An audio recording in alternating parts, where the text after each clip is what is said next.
Bhavna, and in this video we are going to talk about blood donation. So at first we should know from what age and up to what age we can donate blood.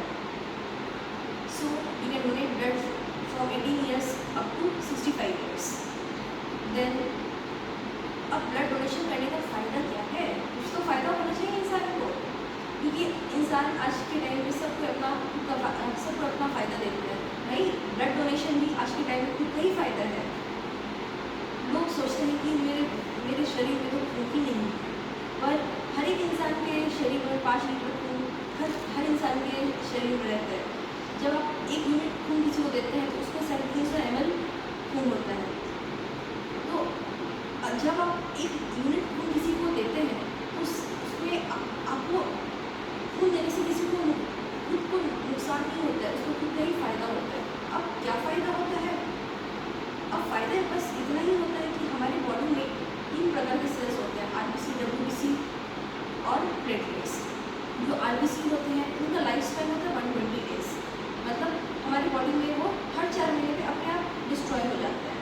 तो अगर हम लोग जब blood donate करते हैं तो हमारी body में कंपनसेटरी मैकेनिज्म के तौर पे वो फ्रेश RBC फॉर्म होता है, तो हमारी बॉडी में नया खून बनता है। तो ब्लड डोनेट करने से एक ये भी फ़ायदा होता है कि हमारे बॉडी में नया खून बनता है, उससे हम लोग और स्वस्थ महसूस करते हैं।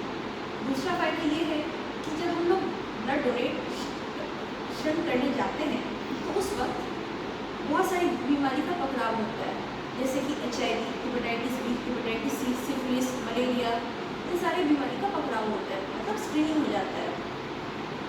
और साथ साथ ये सब जांच अगर आप अलग से करेंगे तो इसमें आपका अलग से दान लगेगा, बट अगर आप रक्तदान करने जाते हैं तो ये सब जांच आपका उसी टाइम स्क्रीनिंग के तौर पे आपको फ्री हो जाता है। तो दूसरा आपके लिए ये बहुत अच्छा फ़ायदा होता है रक्तदान से कि ये सारी बीमारियों को पकड़ाव हो जाता है। अब बात करते हैं कि पेड ब्लड डोनेशन में 2 प्रकार का होता है, पेड और अनपेड, मतलब रेम्यूनरेटेड और नॉन रेम्यूनरेटेड। तो क्या आप लोग को जानकारी है नॉन रेम्यूनरेटेड ब्लड डोनेशन के बारे में? नॉन रेम्यूनरेटेड ब्लड डोनेशन वो होता है जिसमें आप खून के बदले पैसे नहीं लेते हैं। क्या इंडिया में खून के बदले पैसे लेना वैध है? अवैध है, मीन्स लीगल है या इलीगल है? तो इंडिया में 1998 से ब्लड के बदले पैसा लेना इलीगल कर दिया गया था। और अक्सर लोग बोलते हैं कि लड़की है तो खून में डोनेट करेगी तो फिर दिक्कत हो जाएगा, और लड़का है तो खून डोनेट करेगा तो दिक्कत हो जाएगी, बट ऐसा नहीं है। हर एक मतलब लोग अगर लड़का लोग हर 3 महीने पे साल में 4 बार डोनेट कर सकता है, और लड़की लोग हर 4 महीने पे साल में 3 बार डोनेट कर सकती है। और लोग का ये भी मिसकंसेप्शन होता है